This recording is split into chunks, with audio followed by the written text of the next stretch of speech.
A Case of Eavesdropping by Algernon Blackwood. Jim Shorthouse was the sort of fellow who always made a mess of things. Everything with which his hands or mind came into contact issued from such contact in an unqualified and irremediable state of mess. His college days were a mess. He was twice rusticated. His school days were a mess. He went to half a dozen, each passing him on to the next with a worse character and in a more developed state of mess. His early boyhood was the sort of mess that copybooks and dictionaries spell with a big M, and his babyhood, ugh, was the embodiment of howling, yowling, screaming mess. At the age of 40, however, there came a change in his troubled life, when he met a girl with 500,000 in her own right, who consented to marry him, and who very soon succeeded in reducing his most messy existence into a state of comparative order and system. Certain incidents, important and otherwise, of Jim's life would never have come to be told here, but for the fact that in getting into his messes and out of them again, he succeeded in drawing himself into the atmosphere of peculiar circumstances and strange happenings. He attracted to his path the curious adventures of life as unfailingly as meat attracts flies and jam wasps. It is to the meat and jam of his life, so to speak, that he owes his experiences. His after-life was all pudding, which attracts nothing but greedy children. With marriage the interest of his life ceased for all but one person, and his path became regular as the sun's instead of erratic as a comet's. The first experience in order of time that he related to me shows that somewhere latent behind his disarranged nervous system there lay psychic perceptions of an uncommon order.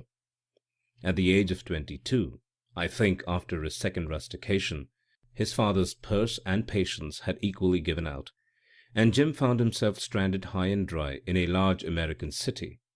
High and dry, and the only clothes that had no holes in them safely in the keeping of his uncle's wardrobe. Careful reflection on a bench in one of the city parks led him to the conclusion that the only thing to do was to persuade the city editor of one of the daily journals that he possessed an observant mind and a ready pen, and that he could do good work for your paper, sir, as a reporter. This then he did, standing at a most unnatural angle between the editor and the window to conceal the whereabouts of the holes. "Guess we'll have to give you a week's trial," said the editor, who, ever on the lookout for good chance material, took on shoals of men in that way and retained on the average one man per shoal. Anyhow, it gave Jim Shorthouse the wherewithal to sew up the holes and relieve his uncle's wardrobe of its burden. Then he went to find living quarters, and in this proceeding his unique characteristics, already refined to what theosophists would call his karma, began unmistakably to assert themselves, for it was in the house he eventually selected that this sad tale took place. There are no diggings in American cities. The alternatives for small incomes are grim enough: rooms in a boarding house where meals are served, or in a room house where no meals are served, not even breakfast. Rich people live in palaces, of course, but Jim had nothing to do with such like. His horizon was bounded by boarding houses and room houses, and owing to the necessary irregularity of his meals and hours, he took the latter.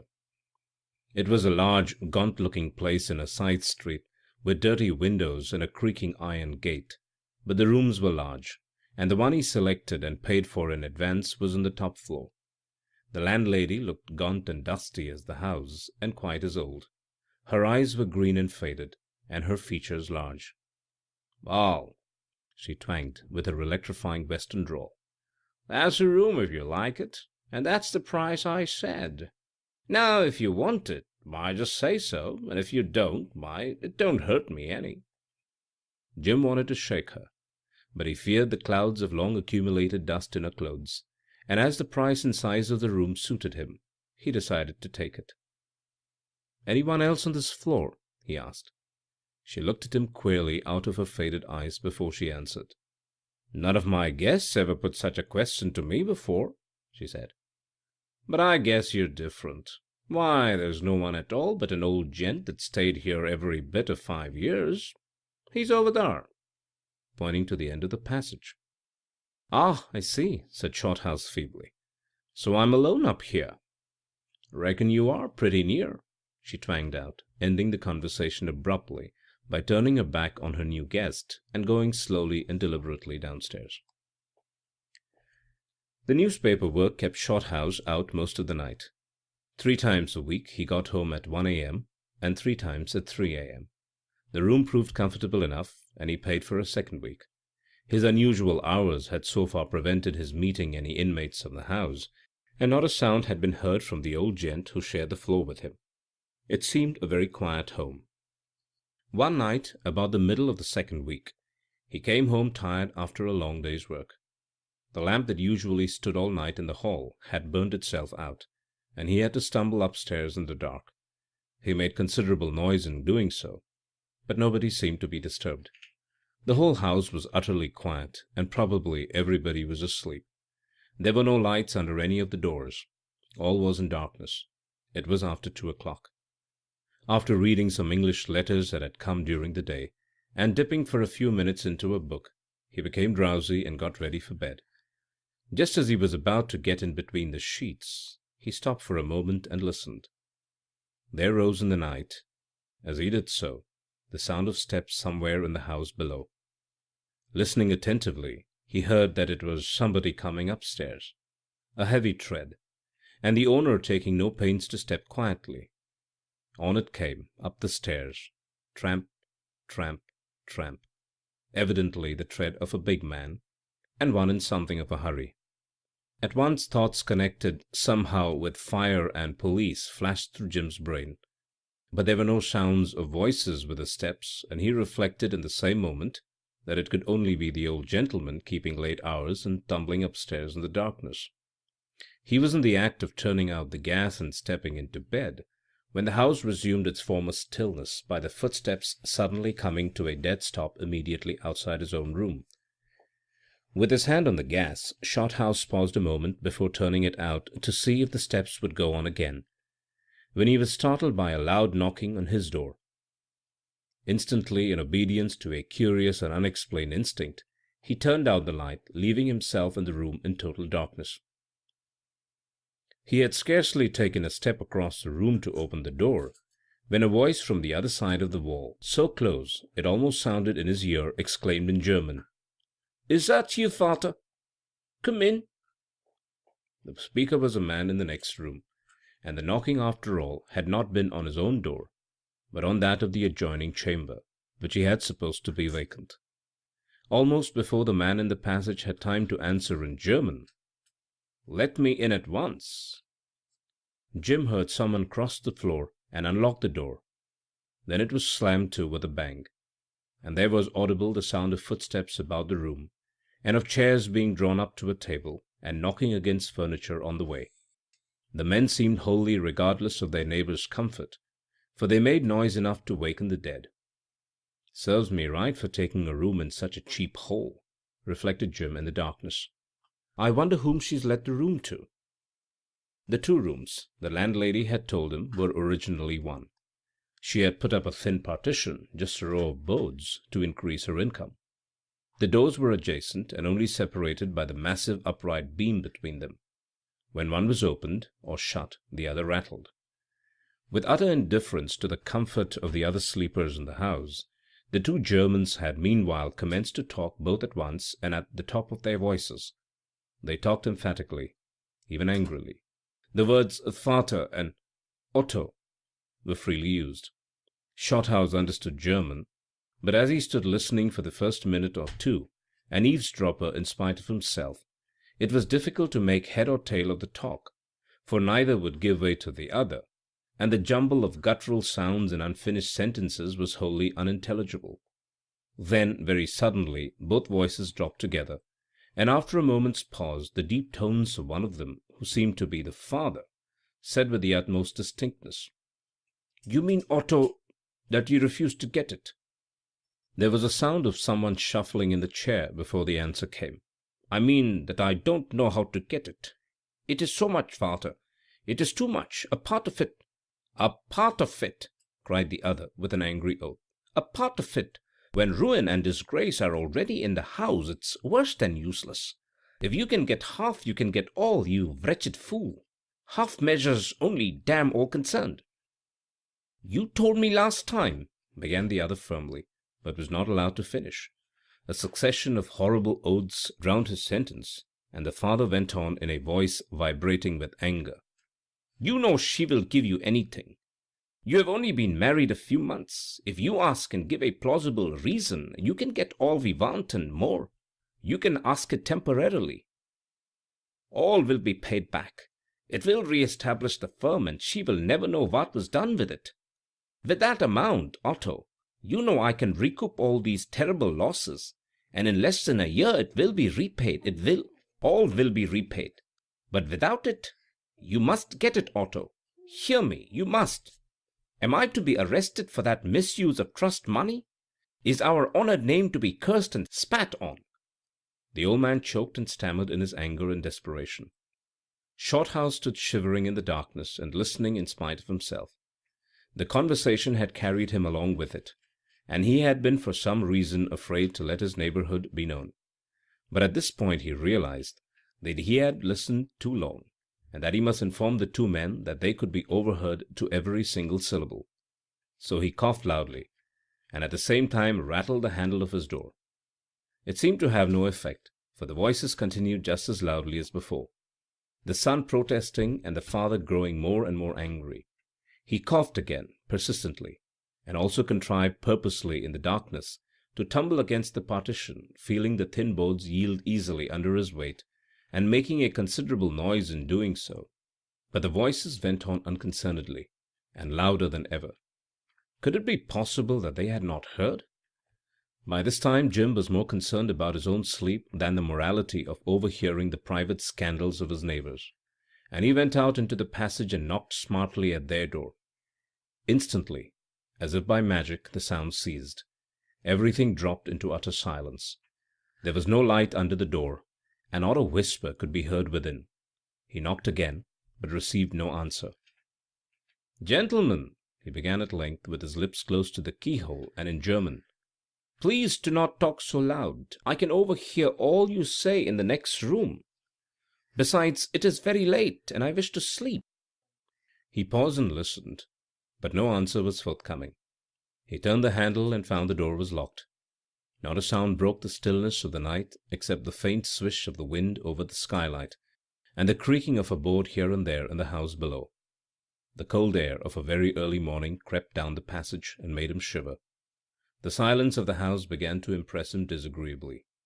He looked behind him and about him, hoping and yet fearing that something would break the stillness. The voices still seemed to ring on in his ears. But that sudden silence, when he knocked at the door, affected him far more unpleasantly than the voices, and put strange thoughts in his brain, thoughts he did not like or approve. Moving stealthily from the door, he peered over the banisters into the space below.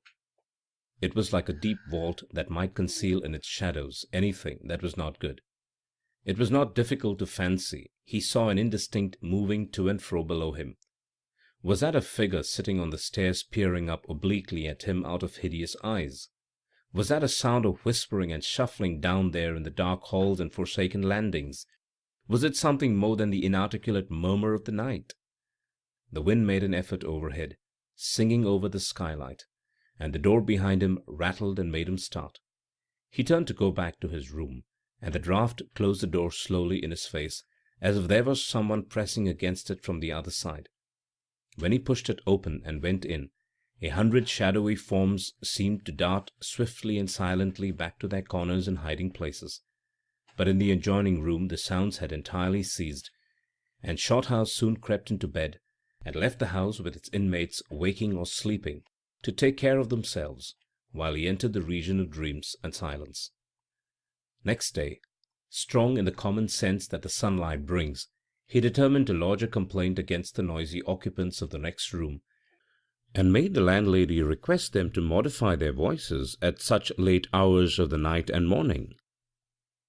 But it so happened that she was not to be seen that day, and when he returned from the office at midnight, it was, of course, too late. Looking under the door as he came up to bed, he noticed that there was no light, and concluded that the Germans were not in. So much the better.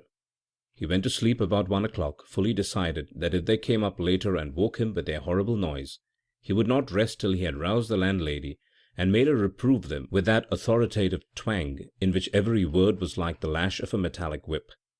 However, there proved to be no need for such drastic measures, for Shorthouse slumbered peacefully all night, and his dreams, chiefly of the fields of grain and flocks of sheep on the far-away farms of his father's estate, were permitted to run their fanciful course unbroken. 2 nights later, however, when he came home tired out after a difficult day, and wet and blown about by one of the wickedest storms he had ever seen, his dreams, always of the fields and sheep, were not destined to be so undisturbed. He had already dozed off in that delicious glow that follows the removal of wet clothes and the immediate struggling under warm blankets, when his consciousness, hovering on the borderland between sleep and waking, was vaguely troubled by the sound that rose indistinctly from the depths of the house, and, between the gusts of wind and rain, reached his ears with an accompanying sense of uneasiness and discomfort.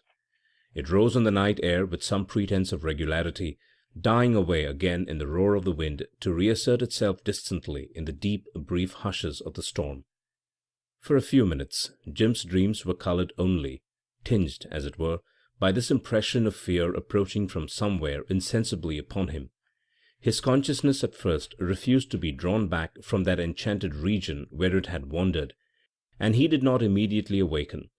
But the nature of his dreams changed unpleasantly. He saw the sheep suddenly run huddled together, as though frightened by the neighbourhood of an enemy, while the fields of waving corn became agitated, as though some monster were moving uncouthly among the crowded stalks. The sky grew dark, and in his dream an awful sound came somewhere from the clouds. It was in reality the sound downstairs growing more distinct. Shorthouse shifted uneasily across the bed with something like a groan of distress. The next minute he awoke, and found himself sitting straight up in bed, listening. Was it a nightmare? Had he been dreaming evil dreams, that his flesh crawled and the hair stirred on his head? The room was dark and silent, but outside the wind howled dismally, and drove the rain with repeated assaults against the rattling windows. How nice it would be, the thought flashed through his mind, if all winds like the west wind went down with the sun. They made such fiendish noises at night, like the crying of angry voices. In the daytime they had such a different sound. If only— Hark! It was no dream after all, for the sound was momentarily growing louder, and its cause was coming up the stairs. He found himself speculating feebly what this cause might be, but the sound was still too indistinct to enable him to arrive at any definite conclusion. The voice of a church clock striking 2 made itself heard above the wind. It was just about the hour when the Germans had commenced their performance 3 nights before.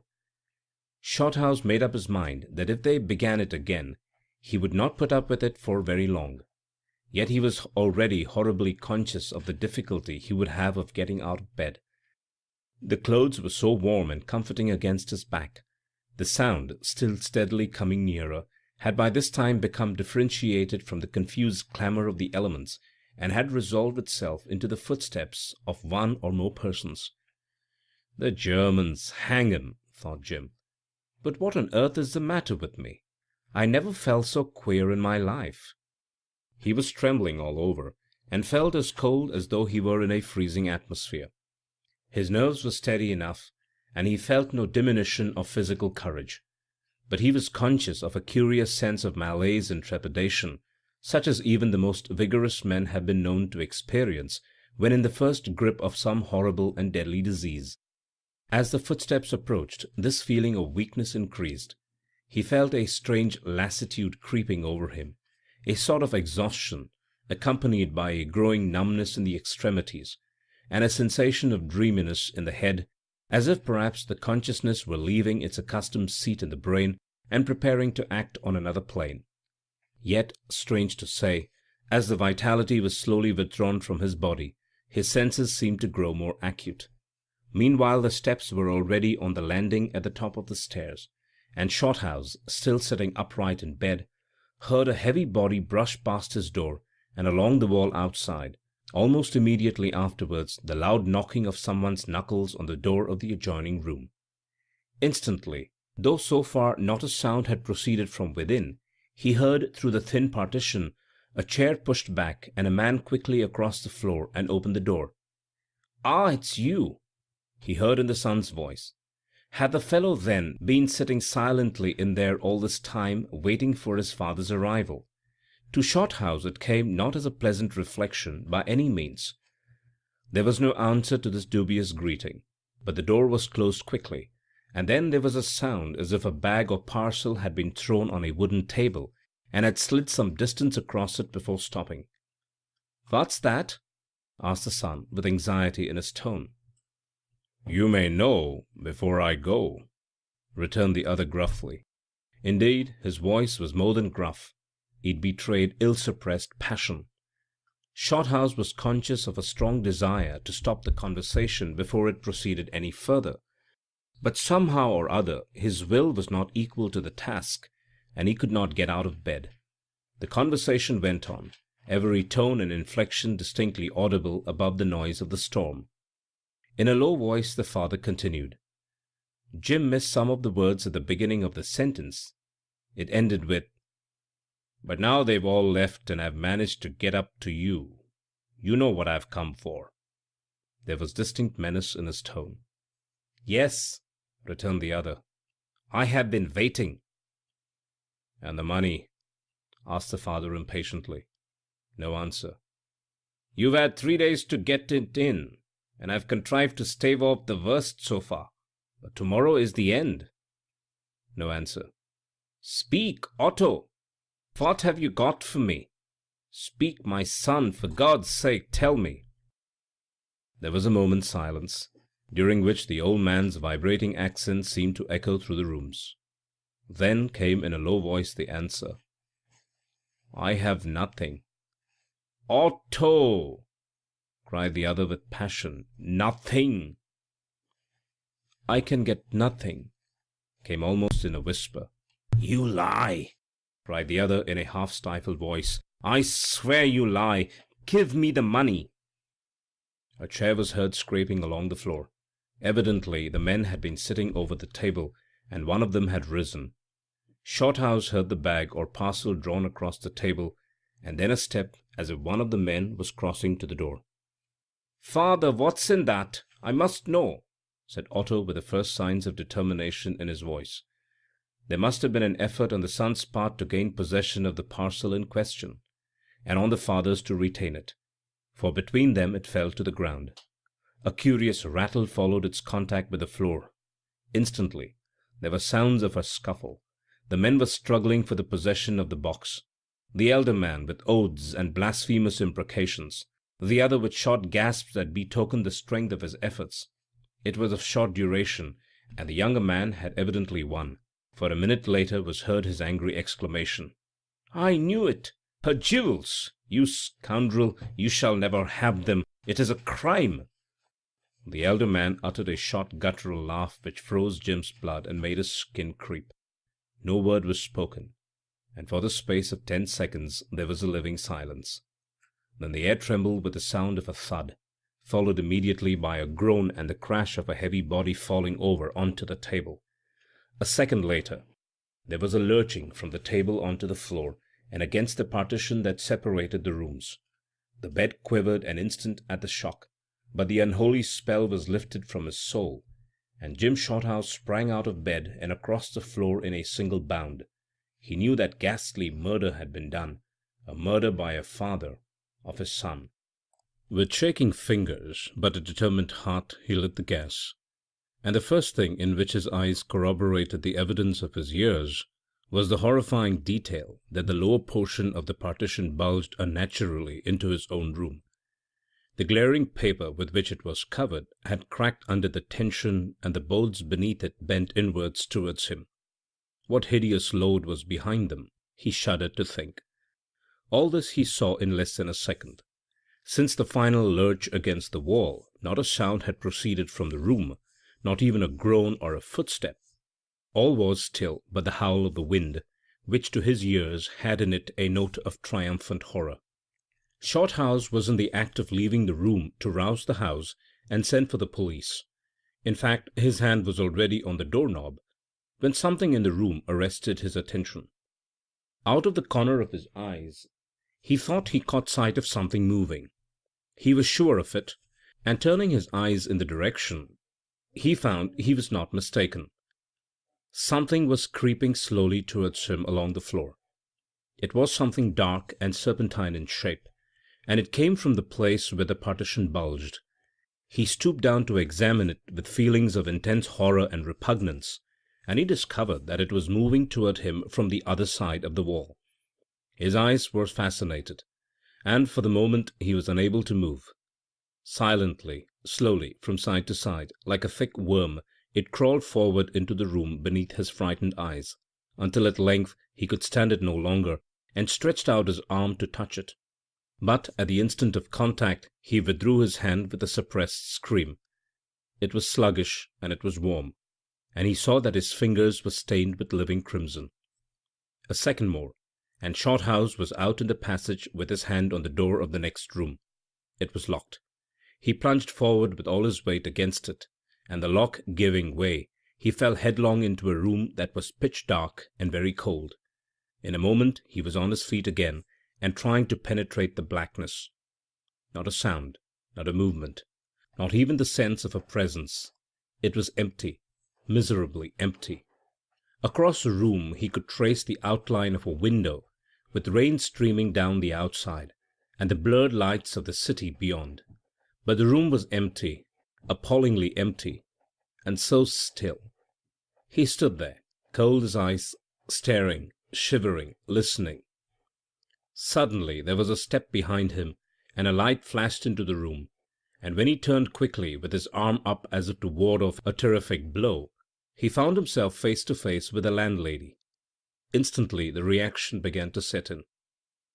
It was nearly 3 o'clock in the morning, and he was standing there with bare feet and striped pyjamas in a small room, which in the merciful light he perceived to be absolutely empty, carpetless, and without a stick of furniture, or even a window blind. There he stood, staring at the disagreeable landlady. And there she stood too, staring and silent, in a black wrapper, her head almost bald, her face white as chalk, shading a sputtering candle with one bony hand, and peering over it at him with her blinking green eyes. She looked positively hideous. "Well," she drawled at length, "I heard you right enough. Guess you couldn't sleep, or just prowling around a bit, is that it?" The empty room, the absence of all traces of the recent tragedy, the silence, the hour, his striped pyjamas and bare feet, everything together combined to deprive him momentarily of speech. He stared at her blankly, without a word. "Well?" clanked the awful voice.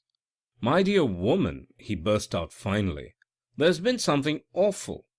So far his desperation took him, but no further. He positively stuck at the substantive. "Oh, there has been nothing," she said slowly, still peering at him. "I reckon you've only seen and heard what the others did. I never can keep folks on this floor long. Most of them catch on sooner or later, that is, the ones that's kind of quick and sensitive. Only you being an Englishman, I thought you wouldn't mind. Nothing really happens, it's only thinking like." Shorthouse was beside himself. He felt ready to pick her up and drop her over the banisters, candle and all. "Look there," he said, pointing at her within an inch of her blinking eyes with the fingers that had touched the oozing blood. "Look there, my good woman. Is that only thinking?" She stared a minute, as if not knowing what he meant. "I guess so," she said at length. He followed her eyes, and to his amazement saw that his fingers were as white as usual, and quite free from the awful stain that had been there 10 minutes before. There was no sign of blood. No amount of staring could bring it back. Had he gone out of his mind? Had his eyes and ears played such tricks with him? Had his senses become false and perverted? He dashed past the landlady out into the passage and gained his own room in a couple of strides. Whew! The partition no longer bulged. The paper was not torn. There was no creeping, crawling thing on the faded old carpet. "It's all over now," drawled the metallic voice behind him. "I'm going to bed again." He turned and saw the landlady slowly going downstairs again, still shading the candle with her hand and peering up at him from time to time as she moved. a black, ugly, unwholesome object, he thought, as she disappeared into the darkness below, and the last flicker of her candle threw a queer-shaped shadow along the wall and over the ceiling. Without hesitating a moment, Shorthouse threw himself into his clothes and went out of the house. He preferred the storm to the horrors of that top floor, and he walked the streets till daylight. In the evening he told the landlady he would leave the next day, in spite of her assurance that nothing more would happen. "It never comes back," she said. "That is, not after he's killed." Shorthouse gasped. "You gave me a lot for my money," he growled. "Well, it aren't my show," she drawled. "I'm no spirit medium. You take chances. Some'll sleep right along and never hear nothing. Others, like yourself, are different and get the whole thing." "Who's the old gentleman? Does he hear it?" asked Jim. "There's no old gentleman at all," she answered coolly. "I just told you that to make you feel easy, like in case you did hear anything. You were all alone on the floor. Say now," she went on, after a pause in which Shorthouse could think of nothing to say but unpublishable things. "Say now, do tell. Do you feel sort of cold when the show was on, sort of tired and weak, I mean, as if you might be going to die?" "How can I say?" he answered savagely. "What I felt, God only knows." "Well, but you won't tell?" she drawled out. "Only I was wondering how you really did feel, because the man who had that room last was found one morning in bed—" "In bed?" "He was dead. He was the one before you. Oh, you don't need to get rattled so. You're all right, and it all really happened, they do say. This house used to be a private residence of some 25 years ago, and a German family of the name Steinhardt lived here. They had a big business in Wall Street and stood way up in things." "Ah," said her listener. "Oh, yes, they did, right at the top, till one fine day it all bust and the old man skipped with the boodle." "Skipped with the boodle?" "That's so," she said. "Got clear away with all the money, and the son was found dead in his house, committed suicide, it was thought. Though there was some as said he couldn't have stabbed himself and fallen in that position. They say he was murdered. The father died in prison. They tried to fasten the murder on him, but there was no motive, or no evidence, or no something, I forget now." "Very pretty," said Shorthouse. "I'll show you something mighty queer anyways," she drawled, "if you'll come upstairs a minute. I've heard the steps and the voices lots of times. They don't faze me any. I just as lief hear so many dogs barking. You'll find the whole story in the newspapers if you look it up. Not what goes on here, but the story of the Germans. My house would be ruined if they told all, and I'd sue for damages." They reached the bedroom, and the woman went in and pulled up the edge of the carpet where Shorthouse had seen the blood soaking in the previous night. "Look there, if you feel like it," said the old hag. Stooping down, he saw a dark, dull stain in the boards that corresponded exactly to the shape and position of the blood as he had seen it. That night he slept in a hotel, and the following day sought new quarters.